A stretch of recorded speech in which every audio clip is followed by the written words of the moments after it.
A Bíblia diz no livro de Mateus, no capítulo 5, nos versículos de 1 a 48.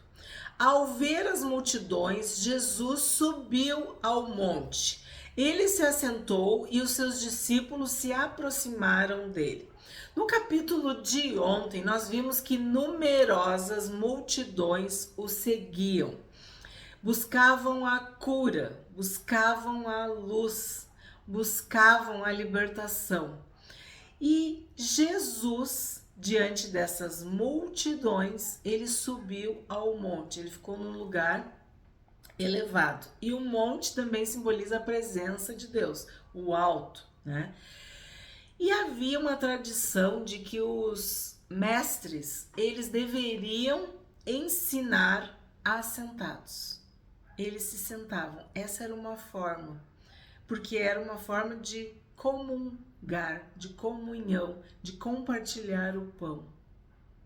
E havia também uma humildade, havia também um tempo que ia ser passado junto.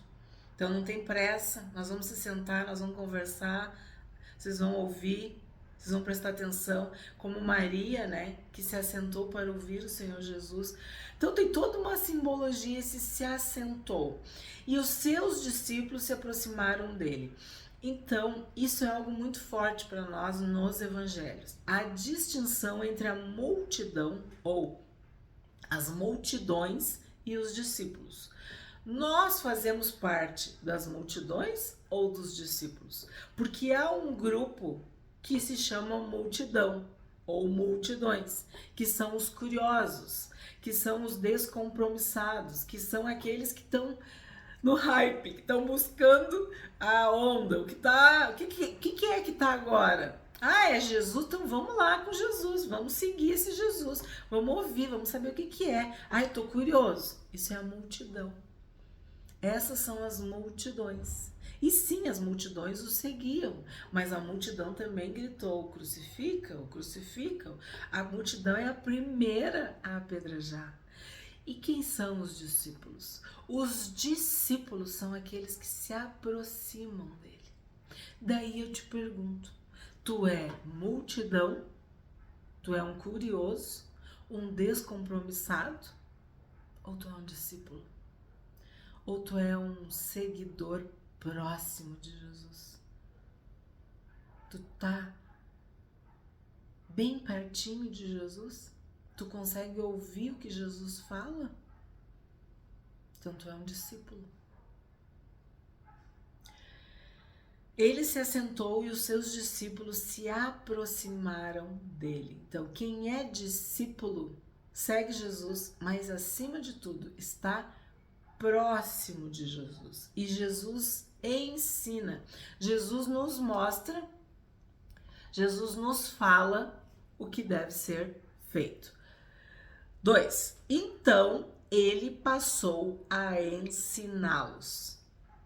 Jesus passou a ensiná-los. Aí alguns interpretam que ele passou a ensinar os discípulos e passou a ensiná-los a todos, as multidões e aos discípulos. O que eu entendo? Que quem vai aprender com Jesus é quem está próximo, é quem segue Jesus, é quem é discípulo. Porque o próprio Senhor Jesus disse que nós deveríamos fazer discípulos ensinando-os. Então, quem é ensinado por Jesus é aquele que é discípulo. Então, ele passou a ensiná-los. Quer dizer que o que vem agora, que os próximos versículos são ensino para nós. Ensino para mim, ensino para ti. Ensino para os discípulos, os seguidores de Jesus. E eu tenho que dizer para vocês que há uma playlist no canal A Bíblia Diz sobre o Sermão do Monte, porque tu já sabe que o capítulo 5, 6 e 7 de Mateus é o Sermão do Monte. Se tu não sabe, tu já tá sabendo agora, porque eu acabei de te falar. E nós temos uma playlist bem detalhada, bem esmiuçada, com cada palavra, cada versículo, cada capítulo. Procura a playlist Sermão do Monte e tu vai encontrar esses 3 capítulos de Mateus de uma forma muito específica. Hoje nós vamos estudar, né? Vamos aprender o que o Senhor Jesus vai nos ensinar no capítulo 5. E agora vem as bem-aventuranças. Jesus disse, então ele passou a ensiná-los. Jesus disse, bem-aventurados. Então, do 3 ao 12 vai ter essa expressão, bem-aventurados. O que é bem-aventurados, né? São felizes, abençoados. Nós, seguidores de Jesus, discípulos de Jesus, cristãos, somos bem-aventurados. Somos abençoados com toda sorte de bênçãos espirituais. Nós somos felizes. Então, quando Jesus diz bem-aventurado, ele está dizendo feliz, abençoado. Então, bem-aventurados os pobres em espírito, porque deles é o reino dos céus. Eu não posso fazer parte do reino dos céus, do reino de Deus, se eu acho que eu já sou rei, que eu já sou rica, que eu já sou poderosa. Não, eu tenho que ser pobre em espírito, ser humilde, me humilhar na presença de Deus para receber a salvação. As pessoas que se acham melhores, superiores, elas não se convertem, porque elas nunca vão para este lugar de humilhação, de humildade, de arrependimento. Então Jesus está dizendo que felizes são aqueles que são humildes, aqueles que são pobres, aqueles que reconhecem a sua limitação, a sua incapacidade, porque esses vão receber o reino dos céus, vão participar, vão estar na presença de Deus. Bem-aventurados que choram, porque serão consolados. Bem-aventurado aqueles que abrem o seu coração, que dividem com Jesus as suas dores, aquilo que nos faz chorar, porque aí tu vai receber o consolo do Espírito Santo. Bem-aventurados os mansos, porque herdarão a terra. Nós vimos esse mansos quando a gente estudou sobre Moisés, que era o homem mais manso sobre a terra. E o homem mais manso sobre a terra feriu a rocha 2 vezes. E isso impediu a sua entrada na terra. Então, quem for manso vai herdar a terra. E nós estudamos que essa mansidão é tu ter poder, é tu saber que tu tem um potencial de destruição, mas tu não usa. Tu não lança a mão disso. Não. Tu te humilha na presença de Deus. Tu entrega, sabe? Tu baixa as tuas armas. E aí tu vai herdar a terra. Os inimigos vão se destruir, vão se matar, vão se confundir. E tu que é manso, vai herdar a terra. Bem-aventurados que têm fome e sede de justiça, porque serão saciados. Nós usamos esse versículo muitas vezes para questões da terra, né? Que nós devemos ter fome e sede de justiça, porque o nosso Deus é o justo juiz. Mas aqui tu tem que ver o lado espiritual disso. Nós somos sedentos e famintos pela justiça de Deus, porque a nossa justiça é trapo de imundície. Quer dizer, é um farrapo, é um arremedo, é uma vergonha. Nós precisamos do Senhor Jesus, que é a nossa justiça. Ele, que não tinha pecado, que não pecou, se fez a nossa justiça. Bem-aventurados os misericordiosos, porque alcançarão misericórdia. Deus diz que ele vai ter misericórdia de quem lhe aprouver ter misericórdia. Então, no momento que tu precisar de misericórdia, tu vai receber misericórdia se Deus quiser ser misericordioso contigo. Porque as misericórdias de Deus se renovam todos os dias, a cada manhã. E as misericórdias de Deus são a causa de nós não sermos consumidos. Mas, para que tu alcance a misericórdia, para que tu seja o objeto das misericórdias de Deus, tu tem que ser misericordioso. E tem gente que não entende. Bem-aventurados os misericordiosos, porque alcançarão misericórdia. Isso me lembra a oração do Pai Nosso, que tu quer ser perdoado, então tu vai ter que perdoar. Tu quer que as tuas dívidas sejam pagas, então perdoa as dívidas. Como é que é? Salda, né? Quita as dívidas dos outros. Libera os outros. Tu quer misericórdia naquele momento de dor, de vergonha, de crise, naquele momento dramático, desafiador? Tu quer misericórdia? Então seja misericordioso. E como que tu vai ser misericordioso? Com quem está à tua volta. Como a gente diz, tu tá com a faca e o queijo na mão, mas tu não vai usar. E tu vê que a misericórdia vem depois da fome, da sede por justiça e depois da mansidão.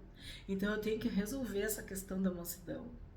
Eu tenho que resolver essa questão da justiça para poder encontrar misericórdia. Bem-aventurados os limpos de coração, porque verão a Deus. Sem santidade ninguém verá o Senhor. A santidade não é algo externo, não é um comportamento, uma ação, uma boa ação, algo que eu faço para parecer piedosa ou algo que eu falo, que eu toco trombeta. Não. Limpos de coração é algo interno, é algo pessoal, é algo particular. É algo que só o meu Deus, que vem em secreto e que me sonda, conhece. Ele conhece meu coração. E Ele pode dizer se meu coração é limpo ou não. Porque os limpos de coração vão ver a Deus. Porque é uma união, é uma amizade, é uma intimidade com Deus. Os limpos de coração verão a Deus. Sem santidade, ninguém verá o Senhor. Então o que quer dizer? A santidade é algo interno. É algo do teu coração, da tua mente, dos teus pensamentos, dos teus olhos, de quem conhece a Deus. É aquilo que tu é quando ninguém tá vendo. Limpos de coração. 9. Bem-aventurados os pacificadores, porque serão chamados filhos de Deus. Jesus é o príncipe da paz. O fruto do Espírito Santo é paz. Nós somos chamados à paz, porque Jesus morreu na cruz para pacificar, para acabar com a inimizade entre nós e Deus. E nós devemos ser essa pessoa que pacifica em questões humanas, pontuais, sim, mas também espirituais, porque a pessoa nunca vai ter paz se ela não tiver seus pecados perdoados. Então, quando tu promove a paz, quando tu caminha pelo mundo com os teus pés calçados no evangelho da paz, quando tu prega, né, sobre a paz, Jeová Shalom, o nosso Deus é paz, o meu Deus é a minha paz. Tu é filho de Deus, tu é filha de Deus. 10. Bem-aventurados perseguidos por causa da justiça, porque deles é o reino dos céus. Se Jesus foi perseguido, os seguidores de Jesus também serão. Então, felizes os perseguidos, porque tu tá no caminho certo.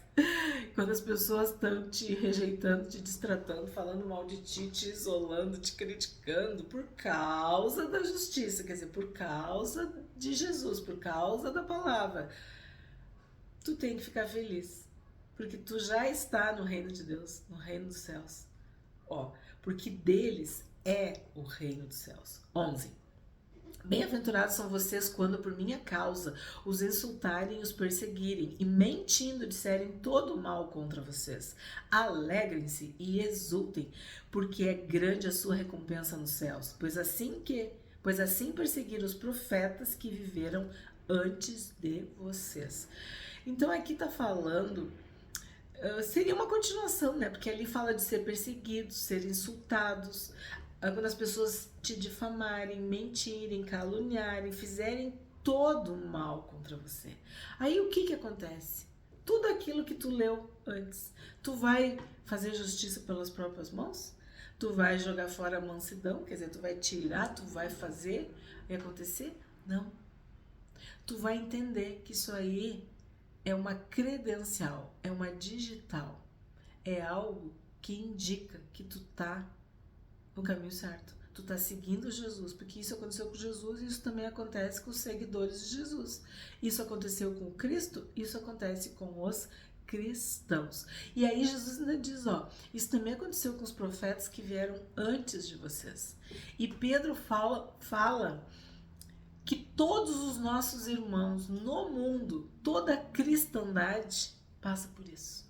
Seja numa escala pequena, média ou grande. Tem pessoas que perdem sua vida por amor a Cristo. Outros são rejeitados, criticados, debochados, zombados, isolados, né? Não importa. Se é por amor a Cristo, tá valendo. É uma recompensa, é uma bem-aventurança, é uma bênção, é uma felicidade, porque ele está dizendo, alegrem-se e exultem, porque grande é a recompensa de vocês nos céus.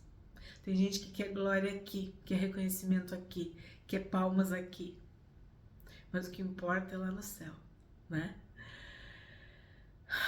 13. Vocês são o sal da terra. Ora, se o sal vier a ser insípido, como lhe restaurar o sabor? Para nada mais presta, senão para, lançado fora, ser pisado pelos homens. Vocês são a luz do mundo. Não se pode esconder uma cidade situada no alto de um monte. Nem se acende uma lamparina para colocá-la debaixo de um cesto, mas num lugar adequado onde ilumina bem todos os que estão na casa. Assim brilhe também a luz de vocês diante dos outros, para que vejam as boas obras que vocês fazem e glorifiquem o Pai de vocês que está nos céus. Nós passamos o Pentateuco todo ouvindo, né? Falando sobre isso, que nós somos sal da terra e luz do mundo. O Senhor Jesus, ele veio para iluminar, ele é a luz do mundo. E nós, como seus seguidores, devemos ser sal da terra e luz do mundo. O sal dá sabor, tempera, né, um alimento. E a luz é uma bênção. Dias agora de inverno que não tinha sol, como é triste, num lugar escuro, né, num lugar de trevas, não há vida. Então, nós somos a luz do mundo e tu não pode esconder a luz. E a luz é algo que aonde tu andar, tu vai iluminar. Por onde tu andar, tu vai levar luz, porque tu é luz. Tu entende? Onde tu estiver, na tua casa, no trânsito, na academia, na igreja, na escola, na faculdade, no trabalho, no shopping, não sei onde é que tu anda. Onde tu andar, tu vai ser luz. Tu tá representando o Senhor Jesus. Então, aqui fala de exemplo. Essa luz não é para estar escondida, não é para estar debaixo, ela é para estar no alto. Todos têm que olhar para ti e ver que tem uma luz. E aí fala que quando a tua luz brilhar, as pessoas vão ver as tuas boas obras, porque vai estar tudo iluminado. E eles vão glorificar a Deus que está nos céus. 17. Não pensem que vim revogar a lei ou os profetas. Não vim para revogar, mas para cumprir.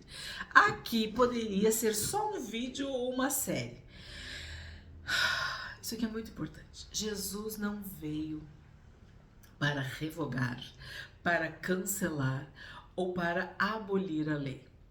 Jesus veio para obedecer completa e perfeitamente, 100%, ou como a gente fala no seguro, 110% a lei. Ele veio cumprir a lei. Nós estudamos que Jesus estava em Gênesis, Jesus estava em Êxodo, Jesus estava em Números, Jesus estava em Levítico, Jesus estava em Deuteronômio. Jesus está nos profetas. Então, Jesus não veio revogar a lei e os profetas. Ele veio cumprir. E aí tu diz assim, eu não entendo isso, Cândida. O que acontece? Homens, pessoas, sistema religioso, a religião, lembra lá, os fariseus, os saduceus, os líderes começaram a colocar fardos, aumentar, fazer com que a lei se tornasse algo pesado, cargas. Vinde a mim todos vós que estáis cansados de carregar cargas pesadas, fardos pesados. Então a lei Deus deu para Moisés. Moisés passou para o povo. Mas o que aconteceu? Foram colocando coisas, foram aumentando. Então, Jesus cumpre a lei. Todo o Antigo Testamento aponta para Jesus. Toda a lei e os profetas se cumprem no Senhor Jesus. Jesus é o Messias prometido. Tudo que foi falado sobre o ungido de Deus se cumpre em Jesus. Então, Jesus cumpriu toda a lei e os profetas. E quando a gente entende isso, né? Que Jesus foi o único que cumpriu tudo. Por quê? Porque ele se sacrificou. Ele morreu no nosso lugar. Ele fez com que tudo aquilo que a gente estudou, 187 capítulos, fizesse sentido nele, se realizasse nele, foi cumprido nele. O sacrifício completo, perfeito e definitivo foi Jesus que realizou. Jesus disse: está consumado, está feito, está completo, não sobrou nada para mim, para ti, para ninguém. Ele fez tudo, ele cumpriu toda a lei, ele abriu um novo e vivo caminho para cada um de nós. Ele fala com entendimento, com sabedoria, com autoridade, não como os fariseus, os saduceus, os escribas, os anciãos, não. Ele cumpriu com autoridade. Tu deve amar a Deus com o teu coração, com a tua alma e com a tua força. Jesus diz com entendimento. Tu vai entender, tu vai ter revelação, tu vai ter discernimento. Não é só o que aparece, não é só o que é externo, não. Principalmente é o que é secreto, o que é escondido, o que está lá dentro. Até que tudo se cumpra. Depois a gente vai falar um pouquinho sobre isso. Em Cristo tudo se cumpriu. É importante tu levar em conta toda a lei e os profetas, porque tudo converge para Jesus. Vamos continuar lendo. Esse versículo é muito forte. Não pensem que vim revogar a lei ou os profetas. Não vim para revogar. Eu não vim para anular. Eu não vim para cancelar. Eu não vim para abolir. É o Senhor Jesus que está falando. Eu vim para cumprir, para realizar. Porque em verdade lhes digo, até que o céu e a terra passem, nem um i ou um tio jamais passará da lei, até que tudo se cumpra. Tudo que a gente estudou não caiu. A lei, né? A lei jamais passará da lei, até que tudo se cumpra. E quem é que cumpriu toda a lei? Jesus. Então, se eu tenho Jesus, não estou devendo nada. Tá tudo certo. Até que tudo se cumpra, até que esteja tudo consumado, realizado, completo, perfeito, definitivo. Aquele, pois, que desrespeitar um destes mandamentos, ainda que dos menores, e ensinar os outros a fazer o mesmo, será considerado mínimo no reino dos céus. Aquele, porém, que os observar e ensinar, esse será considerado grande no reino dos céus. Então aqui o Senhor Jesus está deixando bem claro que sim, há maiores e menores. Há coisas graves, lembra? Sérias.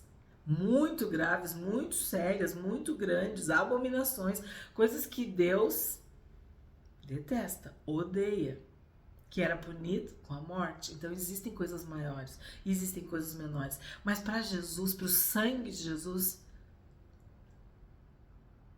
ele nos livra de todo o pecado. Mesmo que seja vermelho, ele torna branco. Ai, mas eu fui longe demais. O sangue de Jesus te alcança. O que acontece é que a lei falava muito do que era externo. As pessoas se preocupavam, tu pode ver, com as aparências, com o comportamento, com as ações. E Jesus quer o coração, quer o caráter, quer a tua índole, quer aqui dentro, tua alma, tua força, o teu espírito, o teu entendimento, teus pensamentos. Então, é o que está dentro, é o que está fora. É a ação, claro, mas é a intenção do coração. Por fora é uma coisa. e por dentro é outra. Então, há uma diferença entre tu ter um comportamento e tu ter um sentimento no teu coração. Tu ter uma ação externa e tu ter uma intenção interna. E é isso que Jesus veio unificar. E agora nós vamos ver os exemplos, né? Porque eu afirmo que se a justiça de vocês não excederem muito a dos escribas e fariseus, jamais entrarão no reino dos céus. Então a justiça quer dizer o quê?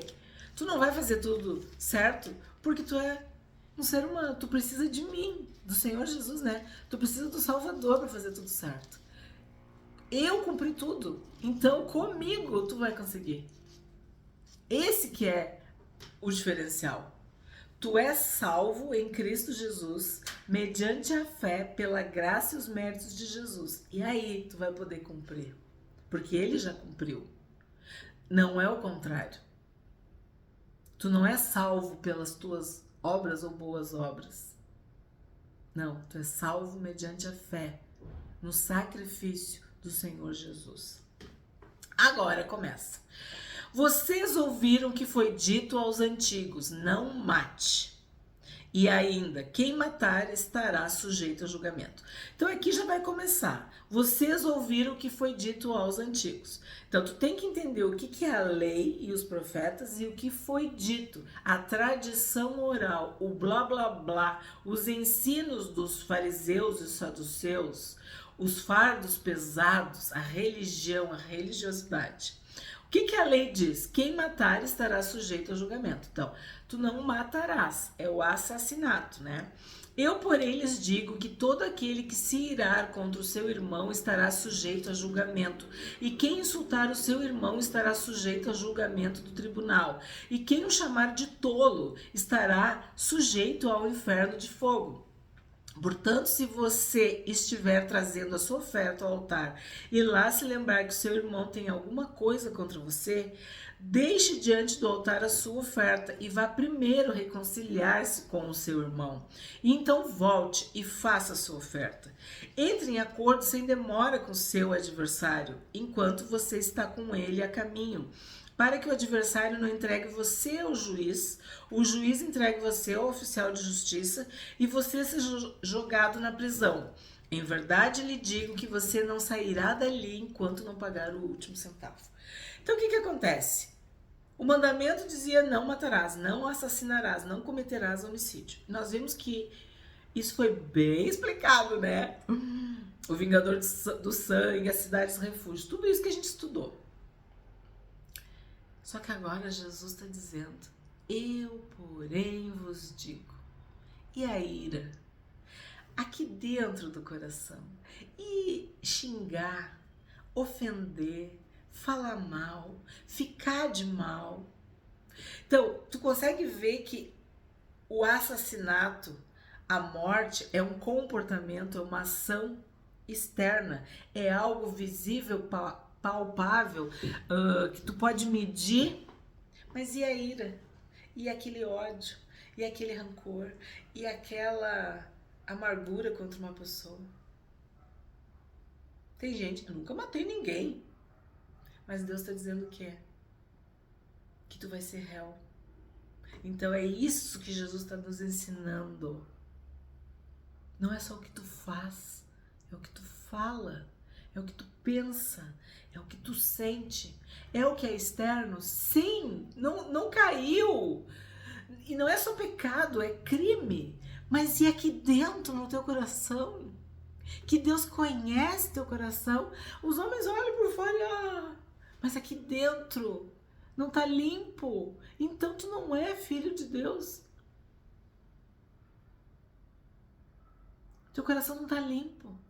Tu não vai ver Deus.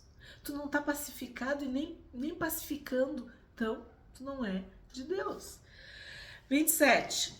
Vocês ouviram o que foi dito, não cometa adultério. Eu, porém, lhes digo, todo que olhar para uma mulher com intenção impura já cometeu adultério com ela no seu coração. Se o seu olho direito leva você a tropeçar, arranque-o e jogue-o fora, pois é preferível você perder uma parte do seu corpo do que ter o corpo inteiro lançado no inferno. E se a sua mão direita leva você a tropeçar, corte-a e jogue-a fora, pois é preferível você perder uma parte do seu corpo do que o corpo inteiro ir para o inferno. Mesma coisa, o que a lei dizia?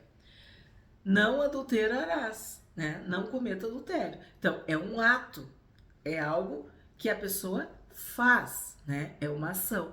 Mas aí Jesus diz: eu, porém, vos digo. Tu olhou para a mulher do próximo, tu cobiçou, tu quis, tu desejou, tu teve um olhar maligno, um olhar impuro. Então, tu já pecou. Aí tu consegue entender os maiores e os menores? Os mandamentos maiores, então, aquilo que todo mundo vê, aquilo que escandaliza todos. Mas Jesus disse uma geração má e corrupta, uma geração má e perversa, má e adúltera. Porque o que acontece? Tu pode ser ruim por dentro e essa tua ruindade, maldade, perversidade sair e tu consumar o ato. Mas Jesus está dizendo que ele, que sonda as mentes e os corações, ele sabe que a pessoa é adúltera porque ela está olhando impuro. E às vezes para a irmã. Entende? Então aqui está bem claro o adultério, vamos dizer, externo, consumado, realizado, e o interno, a fachada, algo que é por dentro. 31. Também foi dito, aquele que repudiar a sua mulher deve dar-lhe uma carta de divórcio. Eu, porém, lhes digo, quem repudiar a sua mulher, exceto em caso de relações sexuais ilícitas, a expõe a se tornar adúltera, e aquele que casar com a repudiada comete adultério. Estudamos também nesses meses, nesse primeiro semestre, o Pentateuco, que vimos essa questão seríssima do divórcio, o quanto Deus abomina o divórcio, detesta o divórcio, como o plano de Deus era um homem para uma mulher, a mulher para um homem, que Deus abençoa, que o casamento é algo que reflete o relacionamento, né, com Deus, que Deus é a testemunha, né, de tudo isso. Então é claro, Deus não quer o divórcio, mas pela dureza do coração, Moisés permitiu carta de divórcio, porque acontecia qualquer coisa e o homem olhava para a mulher e não gostava mais, se desagradava da mulher, via coisa indecente na mulher. Nós vimos tudo isso. Jesus está dizendo, olha só, eu, porém, lhes digo, quem repudiar a sua mulher, exceto em caso de relações sexuais ilícitas, a expõe a se tornar adúltera. Então, na verdade, tu estava rejeitando a tua mulher, tu estava mandando tua mulher embora, tu estava divorciando, porque tu era duro de coração, tu era mau. Então Jesus está dizendo, só tem um motivo, exceto no caso de relações sexuais ilícitas. 33. Vocês também ouviram o que foi dito aos antigos: não faça juramento falso, mas cumpra rigorosamente para com o Senhor o que você jurou. Eu, porém, lhes digo, não jurem de modo nenhum, nem pelo céu, por ser o trono de Deus, nem pela terra, por ser estrado de seus pés, nem por Jerusalém, olha o versículo, por ser a cidade do grande rei, que eu falei no outro capítulo. Não jure pela sua cabeça, porque você não pode fazer com que um só cabelo fique branco ou preto. Que a palavra de você seja sim, sim, não, não. O que passar disto vem do maligno. Isso aqui eu acho a coisa mais linda do mundo. O que a lei falava sobre os juramentos? Aí Jesus diz, eu, porém, vos digo, é sim, sim, não, não. Se tu é de Deus, chega a bater. Se tu é de Deus, é sim, sim, ou não, não. Tu não precisa jurar. Tu não precisa. Tu tem caráter. Tu é um homem de Deus, tu é uma mulher de Deus, a tua palavra vale, porque é o Espírito Santo que habita em ti. O Verbo se fez carne, Nós temos a palavra de Deus em nós, o Senhor Jesus. Então a gente tem que falar sim, sim, não, não. O que passar disso é do maligno, porque o maligno é mentiroso, é enganador. Então a tua palavra basta. Tu não precisa jurar. Não faça um juramento falso. Ok, não vai mentir. Nós vimos. Mas ele está dizendo, eu por eles digo, não jurem de modo nenhum. Por que tu tem que jurar? Tua palavra tem que ser sim, sim, não, não. 38. Vocês ouviram o que foi dito, olho por olho, dente por dente. Eu por eles digo, não resistam ao perverso. Se alguém lhe der um tapa na face direita, ofereça-lhe também a face esquerda. Se alguém quer processar você e tirar-lhe a túnica, deixe que leve também a capa. Se alguém obrigar você a andar 1 milha, vá com ele 2. Dê a quem lhe pede, não volte as costas ao que lhe pedir emprestado. Então aqui está sendo dito, a minha régua é bem mais alta. Porque tu vai exceder a justiça humana. Tu vai seguir o padrão de Jesus. Tu vai perdoar. Tu vai fazer a vontade de Deus e não a tua. A tua é se vingar. É pagar na mesma moeda. Claro, aqui há um limite. Eu sempre falo. É a face direita, é a face esquerda. Tu não vai viver apanhando, sofrendo. Jesus não te fez para isso. Deixa bem claro, é a túnica e a capa. Não é toda a roupa. A gente viu, tu não vai tirar toda a roupa. 1 milha, tu vai com ele 2. Te pediu, tu vai emprestar. Porque tu é de Deus. Tu tá num outro nível. Tu não vai te vingar. Porque a vingança pertence a Deus. Tu é de Deus. Tu espera por Deus. Tu confia em Deus. Tu tem fé em Deus, na palavra de Deus. 43. Vocês ouviram o que foi dito. Ame o seu próximo e odeie o seu inimigo. Daí eu te pergunto, nós que estudamos todo o Pentateuco, tu lembra disso? Tu lembra desse versículo aqui? Não, né? Pois é, gente. A gente viu que tu tinha até que ajudar o inimigo, até o boi do teu inimigo. Enfim, quantas coisas que nós vimos que tu devia fazer de bom e de bem para o teu inimigo. Eu, porém, lhes digo, amem os seus inimigos e orem pelos que perseguem vocês. Porque o que acontece? Muita religiosidade, muita tradição, muita invenção humana, muito pretexto, muita história, muita doutrina, muito engano, muita falsidade, muito fardo sobre a lei. Jesus disse, eu, porém, lhes digo, amem os seus inimigos e orem pelos que perseguem vocês, para demonstrarem que são filhos do Pai de vocês que está nos céus, porque Ele faz o seu sol nascer sobre maus e bons, e vir chuva sobre justos e injustos. Então, tu foi ferido, tu foi traído, tu foi enganado, tu foi maltratado, tu vai orar. Tu vai dizer, Senhor, eu oro pelo fulano. Senhor, eu abençoo a fulana. Eu perdoo o fulano, eu perdoo a fulana. Tu vai obedecer ao teu pai, porque um filho obedece o pai. Porque se vocês amam aqueles que os amam, que recompensa terão? Os publicanos também não fazem o mesmo? E se saudarem somente os seus irmãos, o que é que estão fazendo demais? Os gentios também não fazem o mesmo? Então, ele está dizendo assim, tire os olhos da terra e olhem para mim.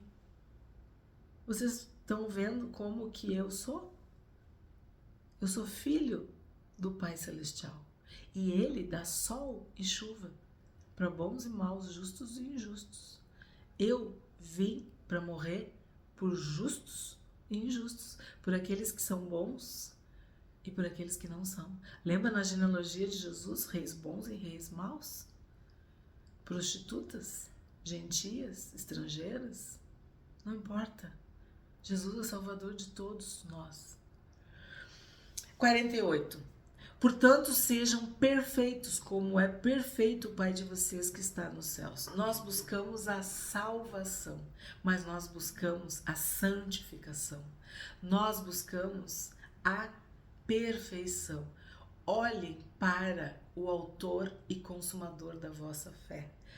Olhem para o varão perfeito. O nosso alvo é Cristo. Nós olhamos para Jesus. Nós seguimos a Jesus. Por isso nós somos cristãos. E nós não estamos preocupados em ouvir o que os homens dizem, o que as pessoas dizem, mas o que o Senhor Jesus nos diz. E Ele diz: sejam perfeitos, como perfeito é o Pai de vocês. Jesus não veio abolir, revogar, desmanchar, neutralizar, cancelar, abolir a lei. Ele não veio falar mal de Moisés. Não, nós vimos que Moisés apontava para o Cristo. Ele veio cumprir a lei. E ele cumpriu. Está consumado. Tudo foi feito, completo, perfeito em Cristo. E Ele é o nosso alvo. Como a luz da aurora que vai brilhando, brilhando até ser dia perfeito. Então, nós buscamos a perfeição em Cristo. O Espírito Santo que habita em nós nos leva para este lugar, na presença de Deus.